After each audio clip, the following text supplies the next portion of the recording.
Jeffrey Smith, Executive Director of the Institute for Responsible Technology, spoke to over 800 healthcare professionals at the 2011 Nutrition and Health Conference, sponsored by Andrew Weil's Arizona Center for Integrative Medicine.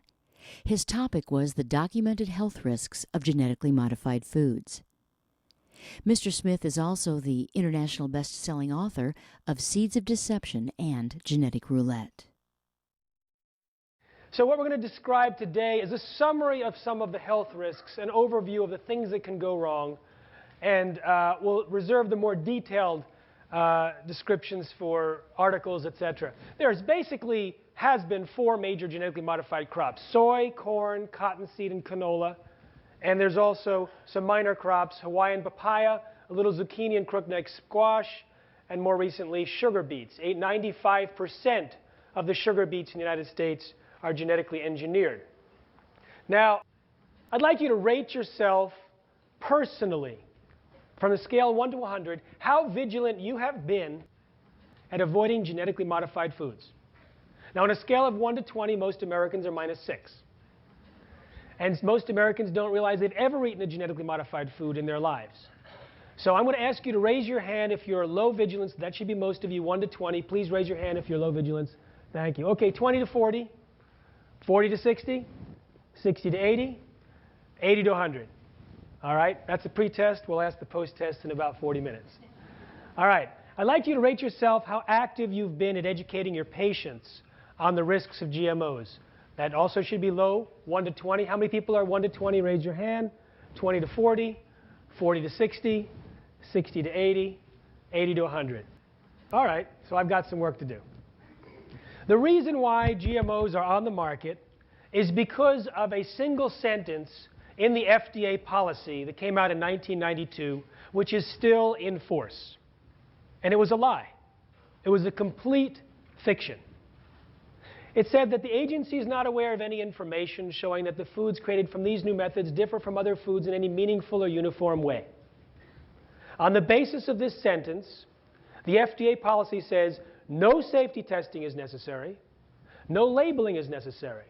In fact, if you create a GMO in your basement, you can put it on the food supply without even telling the FDA. This is their process of regulation.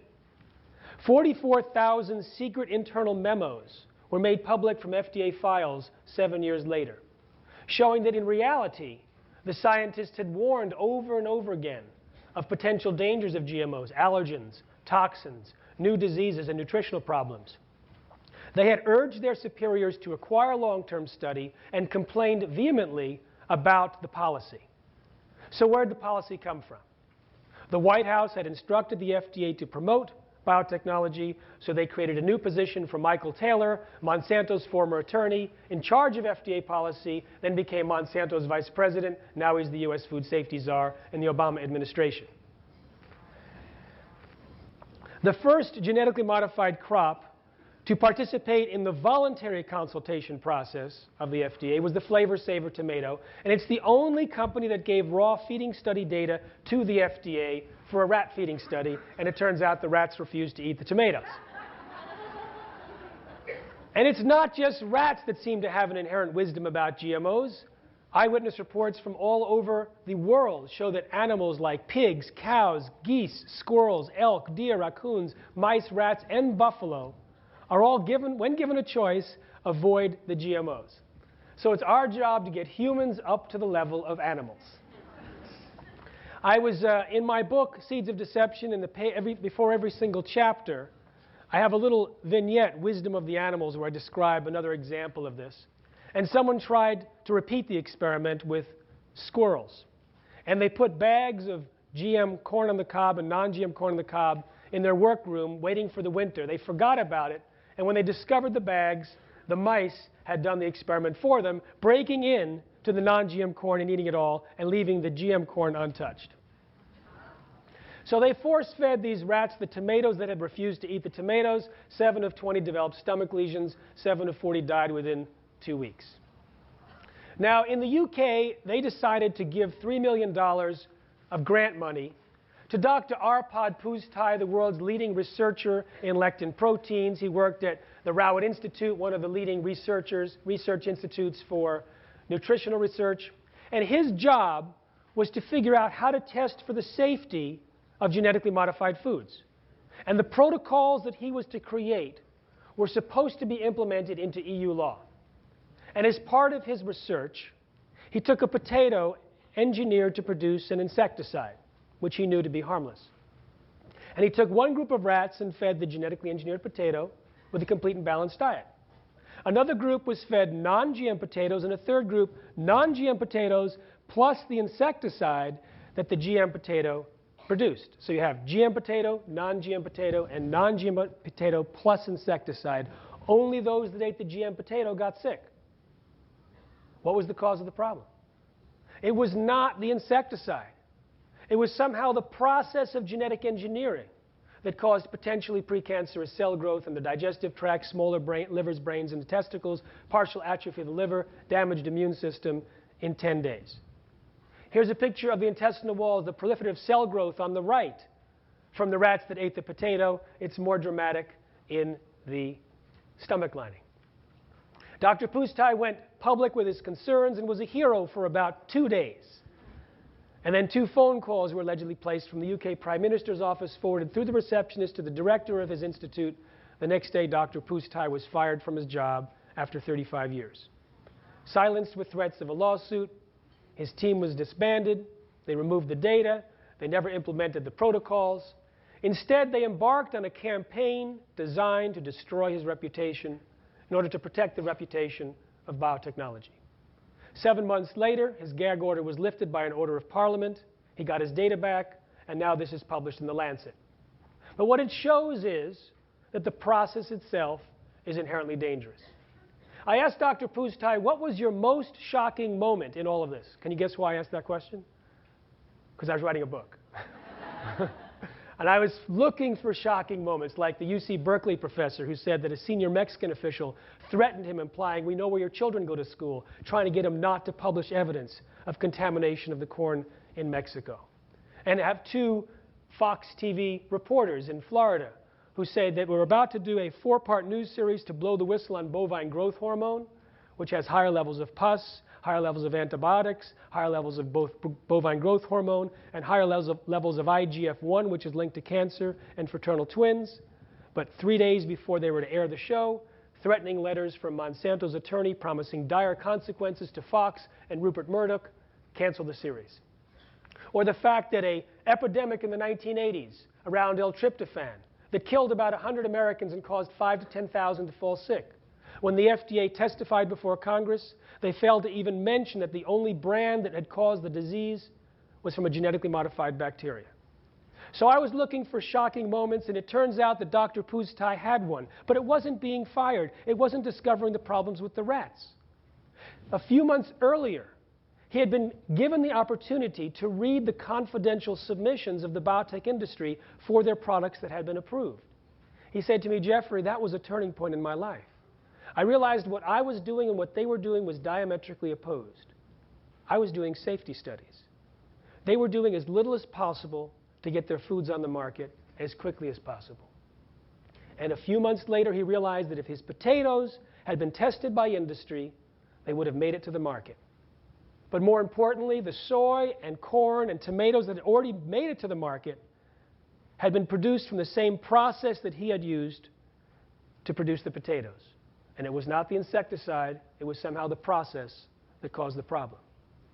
Now, this is the first of 5 categories that we'll look at today, the process itself. What is it about the process of genetic engineering that might be unsafe? Well, when you insert a gene through a gene gun or bacterial infection, and then clone that cell into a plant, you create massive collateral damage. Approximately 2 to 4% of the DNA is different, mostly mutations. Genes can be switched off, switched on, damaged, altered. And one study on a human cell found that when they inserted a single gene, up to 5% of the active genes changed their levels of expression. They were shocked about this. It's a rare study. And when you insert a gene into crops, we would expect the same thing, where you can have hundreds or possibly 1,000 genes upregulated or downregulated significantly. Now, this, of course, changes the RNA and the proteins and the natural compounds. So it's a huge variable that's not being accounted for, that's not being looked at before the crops go on the market. For example, in the most popular BT corn, that's a corn that's engineered to produce a toxin that kills insects. It breaks open their stomach and kills them. After it has been on the market, they found 43 proteins that were significantly upregulated or downregulated, including gamazine, which turns out to have been switched on in the GM corn, which is a known allergen. But that only elicited, and interestingly, the fact that GM corn has a new allergen was only interesting to the researchers. What was a major concern was that existing proteins had been truncated and their shape had been changed dramatically, which of course can change a harmless protein into a deadly one, and no one followed up to see if that was the case. In soy, they have a practically doubling of soy lectin, which is an anti-nutrient. Trypsin inhibitor was as high as 7 times more in cooked GM soy compared to non-GM soy. Lignin was increased in soy as well as in corn. Now, the metabolic pathway that produces lignin produces rotenone, which is linked to Parkinson's. And no one has checked to see if GMOs will increase risks of Parkinson's. So those were unpredicted side effects no matter what you introduce to the crop. The second cause of problems is very specifically what it is that you're introducing to the crop on purpose. Which protein? Now, there's 2 major traits. The first is herbicide tolerance. Here's the backstory. Monsanto found bacteria growing in a chemical waste dump near their factory in the presence of Roundup, which normally kills bacteria. So they figured, great, let's put it in the food supply. So they took the gene out of the bacterium that allowed it to survive Roundup, put it into soybeans, which are now called Roundup-ready soybeans. So you can spray the field with Roundup and kill all of the other plant biodiversity, but not the soybeans. And most of the genetically modified crops on the market are herbicide tolerant. That is the reason, the major reason, why we have GMOs, to sell herbicide. The other is this BT. Bacillus thuringiensis is the name of soil bacteria that produces a toxin which kills insects. It's used in normal agriculture by gathering up the bacteria and spores, spraying it onto a plant. It kills the insects, then it washes off and biodegrades. But the biotechnologists take the gene from the BT and put it into corn and cotton. So let's take a look at why they think it's safe to put an insecticide directly into every cell of corn and cotton.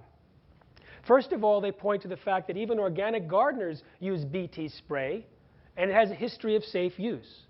They also claim that it's destroyed during digestion in mammals, and there's no receptor cells in humans or mammals, so it's completely safe and benign. Well, it turns out that's not true.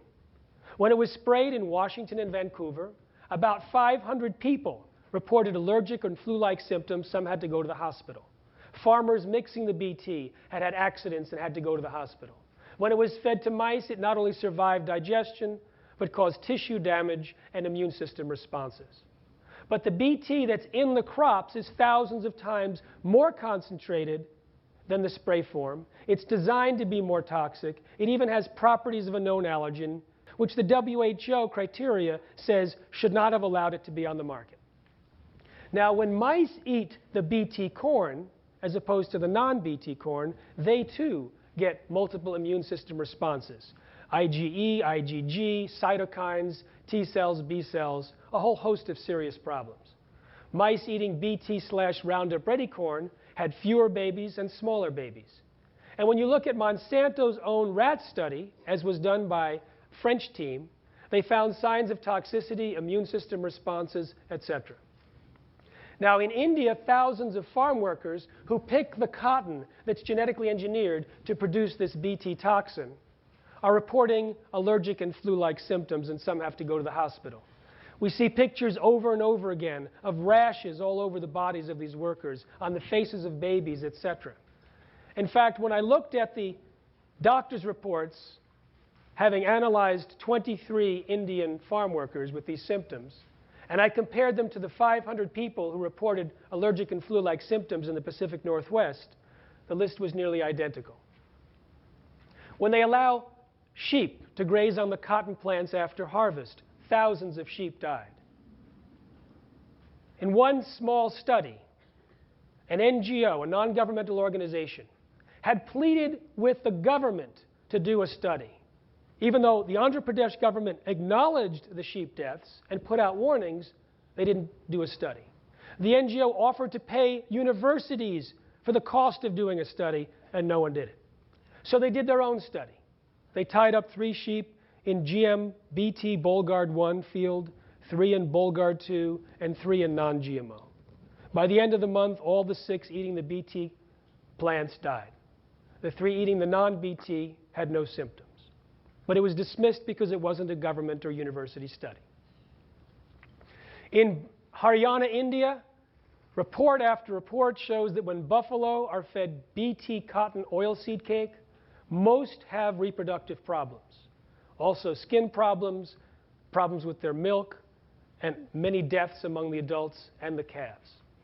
I visited one village in Andhra Pradesh where they had allowed their buffalo to graze on cotton plants after harvest without a problem for 7 to 8 years. They allowed all 13 of their buffalo to feed on BT cotton plants for a single day, January 3rd, 2008, and within 3 or 4 days, all 13 buffalo had died. I asked them, how many of you personally have experienced itching from working in a BT cotton field? And it turns out most raised their hand. And they casually mentioned that they also lost 26 sheep and goats. Now, in India, Monsanto has purchased Mahiko Seed Company and has either convinced or forced farmers to plant this BT cotton. Now, all of the unpredicted changes that can occur on the level of the genome and the RNA, etc., can not only affect the health properties, but also the agronomic properties and the environmental properties. And so the cotton, it turns out, is not reliable. When it was planted in the United States for the first year, Monsanto had to pay out tens of millions of dollars in losses because the cotton failed. In India, there's a lot of problems with the cotton, so many farmers are unable to even repay the loans that they've taken out for the more expensive seeds and associated chemicals. The UK Daily Mail did a study to see how many of these farmers had committed suicide, unable to pay back their loans, and they estimated in 2008, 125,000. The estimate is now closer to 200,000. 12 cows died on a German farm after eating exclusively a variety of BT corn no longer on the market. About 24 farmers in the US claim that BT corn caused their cows or pigs to become sterile. In the Philippines, inhaled pollen may have caused disease, with all sorts of symptoms arriving only during the time of pollination, as well as unexplained human deaths and deaths among animals that were fed the corn. The same seeds were planted in 4 more villages the next year. The same symptoms returned during the time of pollination. Now, the third reason why we may see problems with GMOs is that the protein that is produced by the inserted gene may be different in the new organism. And this can occur in many ways. When you insert the transgene into a crop, it can be truncated, mutated. In fact, that MON810, which had that new allergen, 30% of the transgene was lopped off, truncated. And the protein that it produces is kind of a fusion protein between that which is dictated by the transgene and also the plant genome. Another one has a point mutation.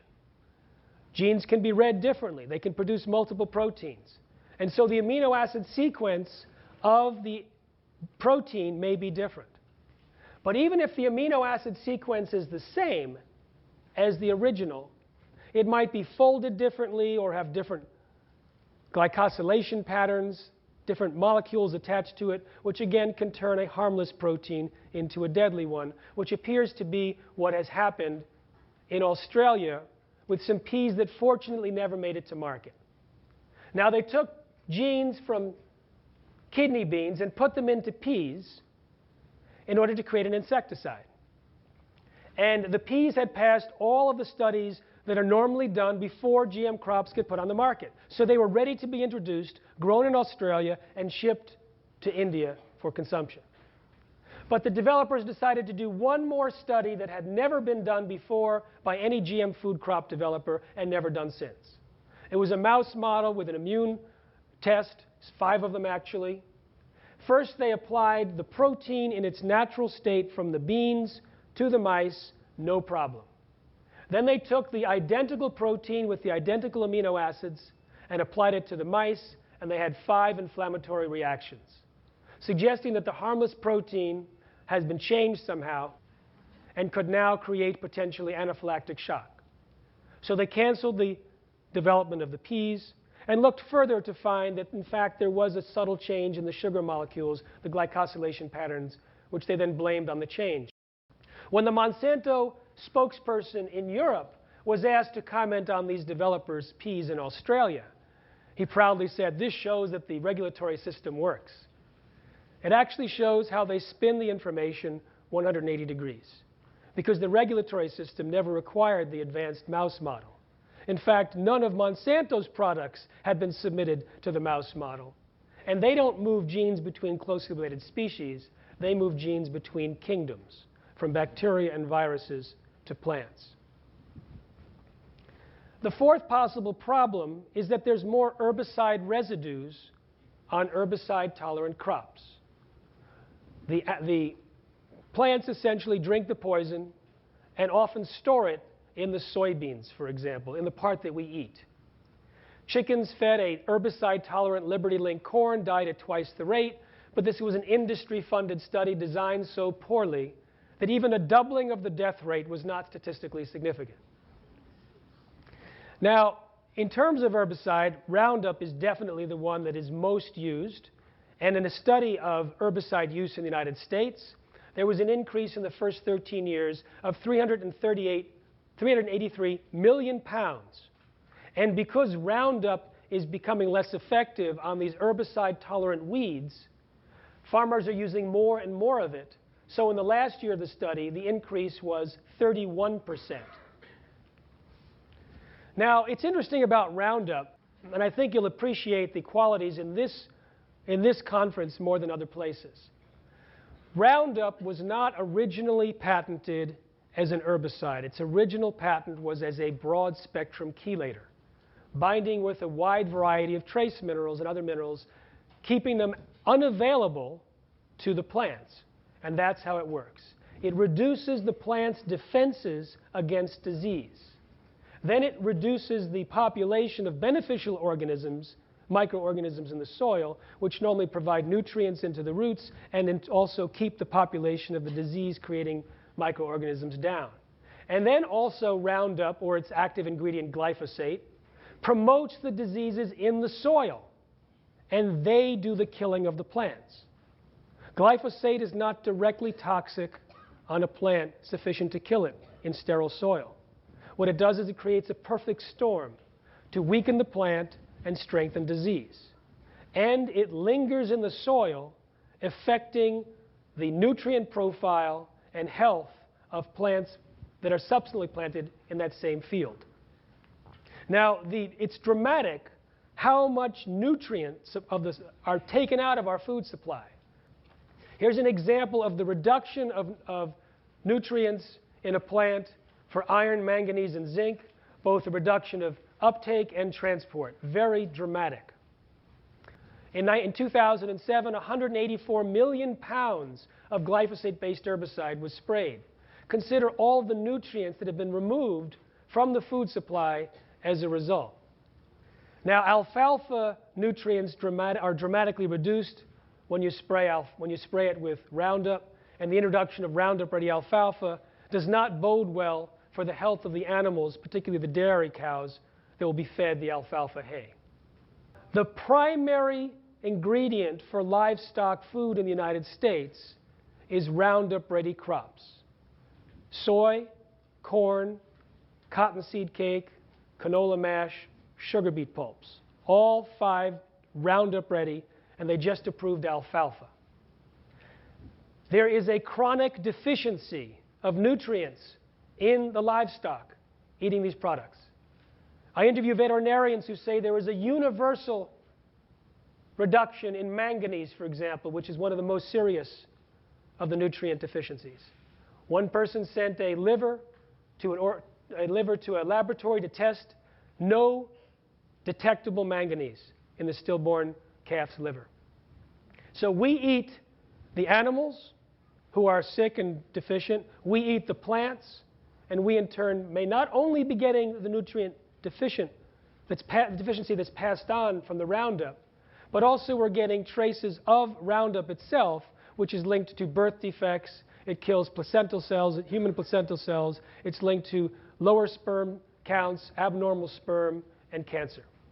In addition to creating disease to kill the plant, it's promoting diseases around the United States. Over 40 plant diseases have been linked to the increase in Roundup, including diseases linked to Fusarium, which in turn creates mycotoxins, which have been linked to serious outbreaks of disease throughout history. As you plant year after year in cropland that's sprayed with glyphosate, you can see the difference on the right versus the left of the quality of the crop after 10 years of applying glyphosate. There is a new organism that has been identified by a group of scientists, and there was a secret letter sent to Secretary Vilsack describing this new organism that looks like a fungus, but it's the size of a virus. And it appears to be in high concentrations of Roundup-ready meal and Roundup crops, and in crops sprayed with Roundup, and in lower concentrations in products that are not sprayed with Roundup. It seems to be in high concentrations on the leaves of plants that are diseased and the aborted fetal tissue of livestock that have had miscarriages. In fact, Koch's postulates has been applied, so it's been able to be introduced to animals in a laboratory, inducing a spontaneous abortion, and then re-extracted and cultured. So it appears to be linked with spontaneous abortions, so it is being evaluated. The reason I'm talking about it now, even though it's supposed to be secret, is that the letter that was sent to Secretary Vilsack was leaked onto the internet, and that's why we're talking about it. Normally, this type of information would be exposed to a lot more research before it was made public. The fifth possible problem is that genes inserted into GM crops might transfer to our gut bacteria or into our own DNA. The only human feeding study ever conducted, brilliant study, took 7 human volunteers. They had elostomy bags. They had their lower intestines removed, not for the study.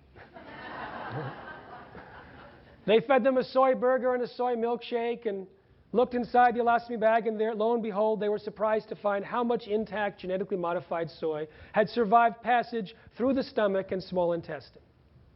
But in 3 of the 7 volunteers, before they were fed the meal, embedded in the DNA of their gut bacteria was the gene that had been found in the bacteria in the chemical waste dump near Monsanto's factory. In other words, they had eaten genetically modified soy in some previous time, and this was in the UK, where they don't eat a lot of GM soy. And the gene had jumped into the DNA of their gut bacteria. And it was in there on a stable basis with the promoter, which is the on switch, and they had Roundup-ready gut bacteria. Now, this may give a survival advantage to bacteria when we have so much Roundup in our diet that normally has antibacterial properties. So the Roundup in our diet may be stripping us of bacteria except that which has the Roundup-ready gene, so we may be colonizing the gut bacteria of North Americans. Now, if you eat a corn chip, and the corn chip has been made with BT corn, which is highly likely, and that gene would also transfer, and no one has studied to see if BT genes transfer, but if it does, it might turn our intestinal flora into living pesticide factories. And BT is known to break open the stomach of insects and kill them, and some people believe it may be linked to leaky gut. Now let's take a look at GM soy, just to see if there's evidence of problems. Now, soon after GM soy was introduced to the UK, the York Laboratory reported an increase of soy allergies by 50%. No follow-up was done to see if GM soy was the culprit. But there are many reasons why it might be.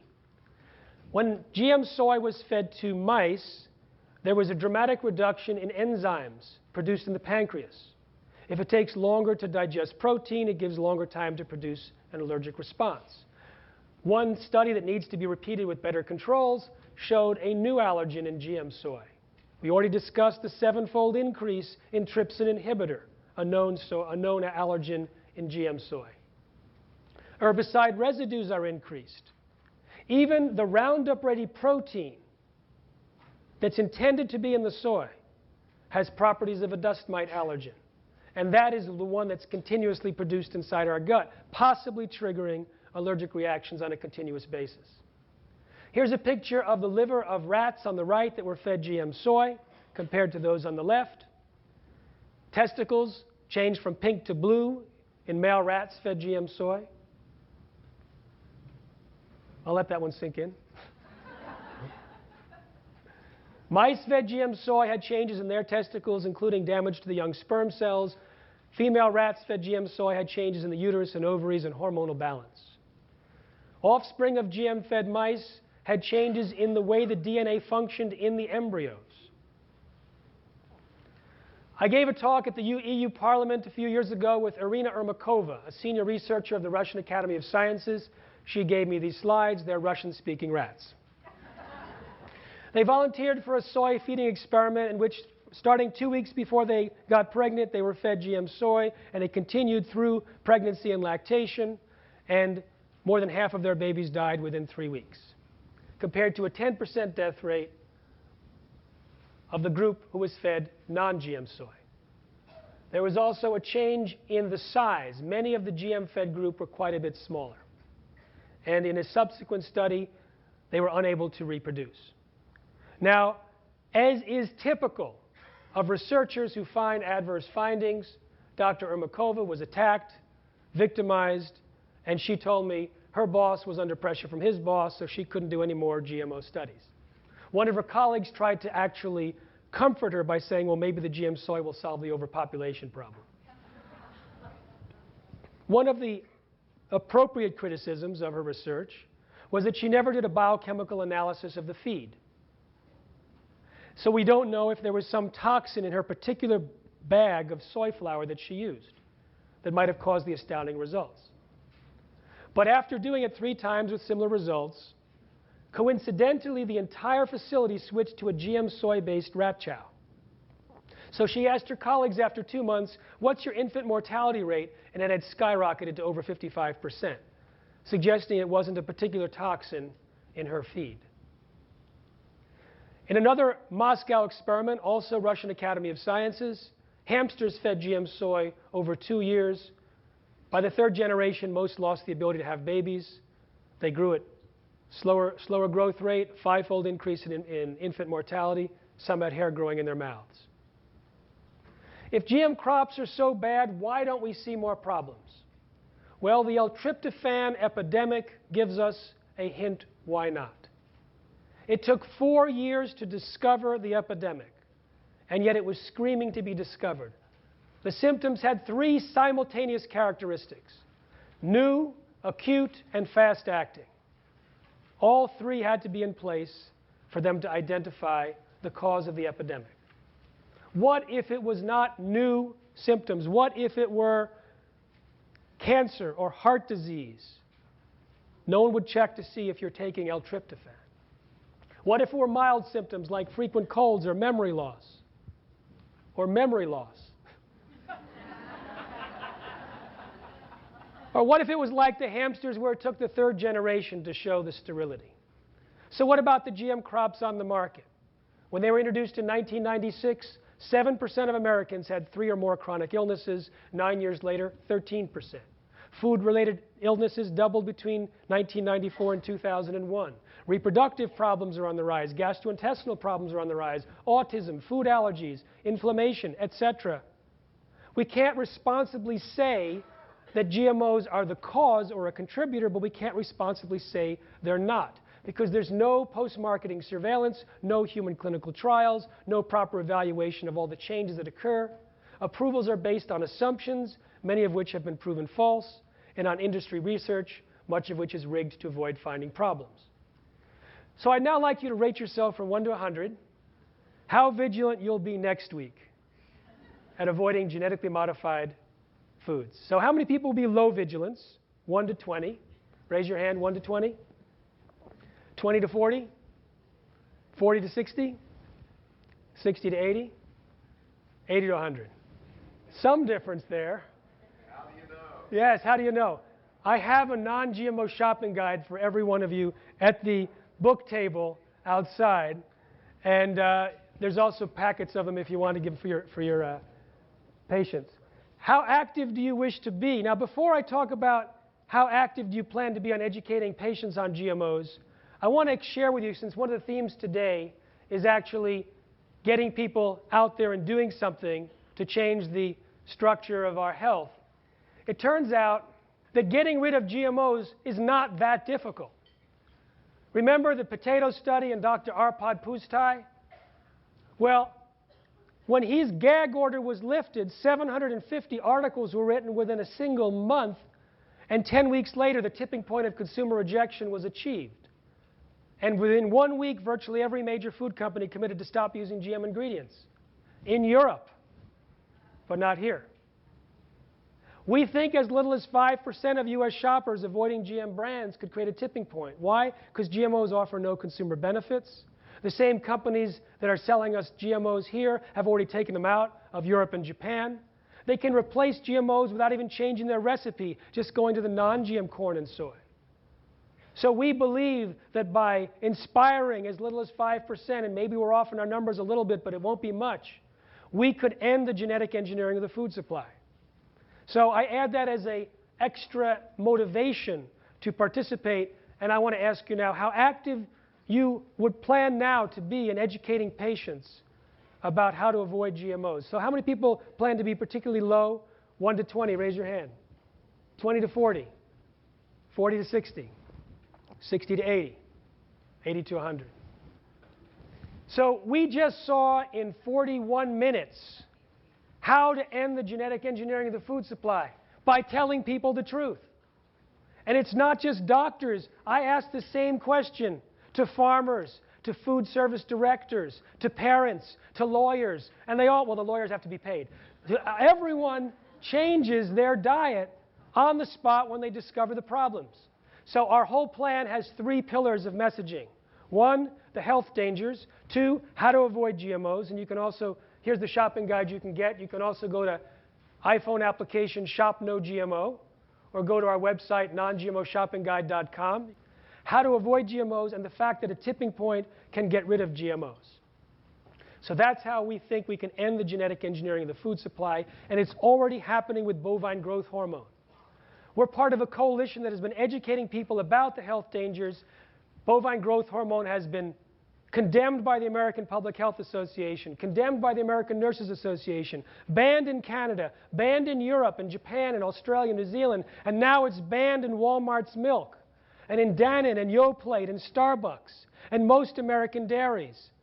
And it never enjoyed the high-profile coverage that occurred in Europe. It was passed by healthcare practitioners and health-conscious shoppers and parents of young kids. So it demonstrates that a tipping point can occur in the United States associated with genetically modified products. And in fact, it's already happening. The Nielsen survey in 2009 said the fastest growing store brand claim was non-GMO. Year to date, it's the 3rd fastest overall health claim on packaging of products sold in grocery stores. In fact, Supermarket News said in 2009 that 2010 would show an unprecedented upsurge of consumer awareness and concern about GMOs, and that's what happened. I've been traveling around the United States for 8 years, speaking on the health dangers. I have never seen such an upswell of educated, concerned, and active consumers and physicians. I go to doctors' offices where they prescribe non-GMO diets to every patient. They give out our audio CDs to every patient. They have our text. They have our videos. They play videos while people are getting IVs. Talk about a captive audience. The American Academy of Environmental Medicine, in May of 2009, urged all doctors to prescribe non-GMO diets to every patient, citing reproductive problems, immune system problems, accelerated aging, dysfunctional regulation of cholesterol and insulin, organ damage. I talked to doctors like John Boyles, who said, I used to test for soy allergies all the time, but now that it's genetically engineered, it's so dangerous, I tell my patients never to eat it unless it's organic. We believe that education is the key, so we have been strategically designing education to do the reach out so that individuals don't have to become experts. So we have the right brain book, the left brain book, the audio, the podcast, the series of articles, etc. But we're also teaching people to speak on GMOs. We've taught 450 people in the last 12 months to speak on GMOs in one-day workshops and 4-part webinars. And so we would like to invite you to help end the genetic engineering of the food supply simply by helping your patients understand the risks and make healthier non-GMO choices. So we have non-GMO health risks brochures, which you're able to take a free one at the booth, at the bookstore at the end of this lecture. And you can also sign up for our free electronic newsletter, Spilling the Beans, or leave your business card so we can tell you more information as it comes on. And for all the references in this talk, I refer you to Genetic Roulette, which is written as a 2-page spread. The left side is a summary for the attention deficit politician. The right side is the cited detailed text. So what I see now is an amazing opportunity. Because GMOs give no consumer benefits, because these companies have taken them out already, and because we now have sufficient evidence that simply by telling the truth, we can change people's diet on the spot, we can take back our food supply and together reclaim a non-GMO world. Thank you very much.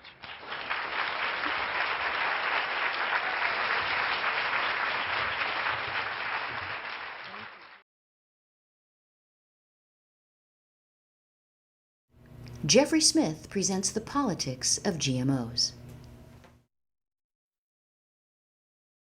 In order to discuss the politics of GMOs, you have to discuss the politics of Monsanto, because they are the big bully on the block that's put it forward. I imagine that Monsanto, in its quieter, tender moments, asks itself, what would Darth Vader do? If you look at the history of Monsanto, you see the most toxic products in history. Agent Orange Monsanto was one of the producers there. And according to an EPA memo from Kate Jenkins in 1990, Monsanto submitted false information to the EPA, which directly resulted in weakened regulations. And their tampered research was the basis of why Vietnam veterans and their children were denied compensation. Instead of investigating Monsanto, they investigated Kate Jenkins and made her life hell. Monsanto introduced PCBs, insulation material for electrical devices, and it has spread all over the world. It is a horrible poison. They were continually poisoning the people living next to their factory, and they got convicted of outrage. What an incredible name. According to Alabama law, it requires behavior so outrageous in character and extreme in degree as to go beyond all possible bounds of decency, so as to be regarded as atrocious and utterly intolerable in civilized society. They nailed Monsanto in that. And Monsanto got fined $700 million. Now, in terms of Monsanto politics, the messiah of GMOs was Robert Shapiro. And he came from G.D. Searle, which produced aspartame. So it gives you a good idea of his background. And the person who was his boss was Donna Rumsfeld. And aspartame, how many people know about the dangers of aspartame? All right, so good. We've been doing a good job. If you don't know, just Google aspartame symptoms and camp out for a few hours and you'll never touch aspartame again. Now, Robert Shapiro was the one that created the myth that GMOs would be good for the planet, which is why you should make Monsanto rich. And so he would write all these things. And there was a young man in California named Kirk Azevedo. And he was being recruited by Monsanto to be their salesperson in California. And he started reading the words of Robert Shapiro and got very excited. And on that basis, he took a position. So in the employee orientation meeting in St. Louis, He got up and told his fellow employees how excited he was and started quoting feeding the world and bettering the planet and turning fields into chemical producing and pharmaceutical producing areas. And after the meeting, a vice president pulled him over and said, wait a minute. What Robert Shapiro says is one thing. What we do is something else. He's the front man that tells the story. We don't even know what he's talking about. We're here to make money. So this explains the inner politics, what we tell the world and what we really do. Later, Kirk Azevedo learned from some colleagues in Monsanto that there were some proteins that had been produced in the cotton from the process of genetic engineering that were never there in normal cotton. And they didn't know which proteins they were or if they were dangerous. But they were still feeding the cottonseed cakes to the dairy cows living down the street from Kirk's house. At this point, Kirk had been studying prion disease and mad cow disease and things like that. And he said, well, you know, if cows eat things that are dangerous, it might affect those that drink the milk or eat the meat. We should probably characterize these proteins to see if they're safe. And they said, we've always fed the products of our field trials to the public, and we're going to continue to do it. And they didn't even know what mad cow was. So he tried to blow the whistle, and he went to university professors in California, agricultural commissioners. They said their eyes just glazed over. They had no idea that the process of genetic engineering could create unpredicted side effects. So he left the company, became a chiropractor, and just took the GMO speaker training course with us. When Fox News was going to blow the whistle on bovine growth hormone, link it to cancer, a threatening letter from Monsanto's attorney promising dire consequences to Rupert Murdoch and Fox ultimately canceled the series. It's interesting that when documents were stolen from the FDA and later made public, it showed that Monsanto scientists, when they wanted to show that injections of bovine growth hormone did not interfere with the fertility of cows, they allegedly added cows to the study that were pregnant before they were ever injected. When scientists wanted to show that the pasteurization process destroys the bovine growth hormone in the milk, they pasteurized the milk 120 times longer. But they only destroyed 19% of the hormone, so they added powdered hormone to the milk. 147 times the amount of normally occurring hormone was added to the milk in powdered form. They then heated it 120 times longer than normal, and only under those rigged conditions were they able to destroy 90% of the hormone. So what did the FDA report? Pasteurization destroys 90% of the hormone. In Canada, from Health Canada is their FDA, Chief Chopra and others reported that they were being pressured to approve bovine growth hormone, that they were unable to access documents, that documents were stolen from a locked file cabinet, and that Monsanto offered them a bribe of $1 to $2 million to approve it without further study. When that hit CBC, when they announced it, Monsanto said, oh, they must have misunderstood an offer for research money. And they did, in fact, get indicted and convicted of offering bribes to at least 140 Indonesian officials at the same time to try and approve their genetically modified cotton. Now you take this background of Monsanto and you combine it with the FDA and you have a really lethal dose. Let me read you a testimony from someone in the FDA describing what really happens in that agency. He said, this is from 1976, no one knew where anything was. There was absenteeism. There was open drunkenness by several employees, which went on for months. There was intimidation internally. People, I'm talking about division directors and their staffs, would engage in a kind of behavior that invited insubordination. People tittered in the corners, throwing spitballs. Now I'm describing physicians. People would slouch down in their chairs and not respond to questions. This was the kind of behavior I have not seen in any other institution from a grown man. And then it got worse. Between 1976 and 1985, more than half of the FDA drug approvals turned out to have lethal or serious side effects and had to have withdrawal or added label warnings. And around the middle of this time, Reagan came in and started changing the attitude in the FDA from regulation to approval. There was a rush to get things approval, so it got worse even from here. So today, in a study released in September, a survey of FDA employees, one person said in the FDA, food safety has succumbed to the higher priority of global corporate profits. 38% of those surveyed said public health has been harmed by agency practices that defer to business interests. 1 in 4 directly experience situations where corporate interests have forced the withdrawal or significant modification of an agency policy or action designed to protect consumers or public health. So they are quietly getting away with promoting business interests. But with GMOs, it is not quiet, it is mandated. When Lester Crawford gave a presentation to the dairy industry, his PowerPoint had 2 goals and purposes of the FDA, and the second one was to promote biotechnology. And as soon as he left the FDA, he admitted to fraud, personally. So that gives you a sense of who's at the helm of the FDA. When L-tryptophan was discovered to have created a deadly epidemic in the 1980s, they found it was only one company's L-tryptophan, Zielonka, that was causing the problem. It caused 5,000 to 10,000 people to fall sick or become permanently disabled, about 100 deaths. But Zielonka was the only company that was genetically engineering bacteria to produce the L-tryptophan more economically.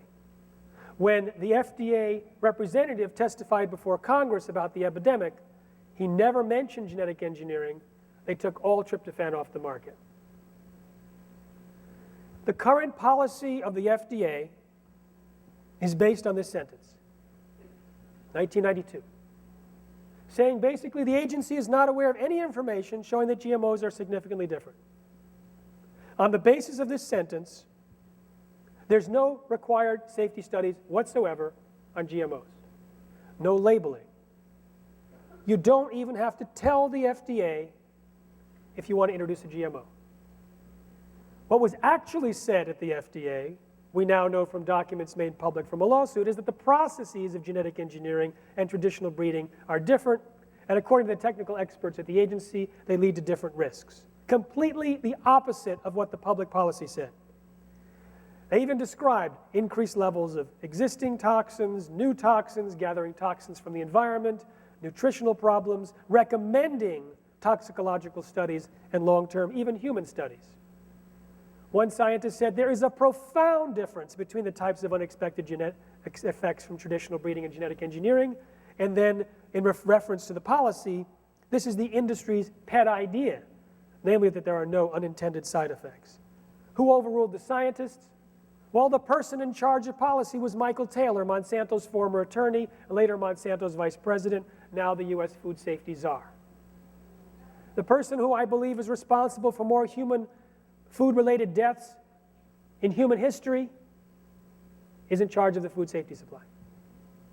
Now, it wasn't just him. He was recruited. There was a position created for him because the White House had given instructions to the FDA, which was revealed in this note from the then commissioner, David Kessler, who handed the policy off to the White House saying, this is consistent with the general biotechnology policy established by the Office of the President, and that included the safe and speedy introduction of genetic engineered products. However, when he handed it off to the White House, it still wasn't good enough.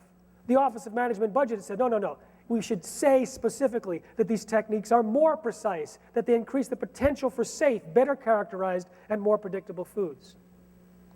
The Assistant Secretary for Health said, the environmental section, which was 12 pages, gives an incorrect impression that biotechnology raises significant new agricultural and environmental concerns. So as the policy went up the levels of politics, GMOs got safer and safer and safer. And so the FDA has only a voluntary consultation process, which is technically known as a meaningless exercise. And at the end of the day, they issue a letter which says, it is our understanding that Monsanto has concluded that the products are not materially different, and reminds them that it's Monsanto's responsibility to ensure that the foods marketed by the firm are safe. The FDA does not approve GMOs. They'll take whatever you give them, they'll write you a letter and say, you believe your foods are safe. Now, because of this FDA position, it has empowered the rest of the government to become bulliers around the world, to push GMOs on countries in order to solve our problems where we have closed markets. The Secretaries of Agriculture, Dan Glickman, was a big cheerleader around GMOs under the Clinton administration. Before he stepped down, he admitted what he was seeing at the administration level. He said, what I saw generically at the probiotic side was the attitude that the technology was good, and that it was almost immoral to say that it wasn't good, because it was going to solve the problems of the human race and feed the hungry and clothe the naked, and if you're against it, you're Luddites, you're stupid.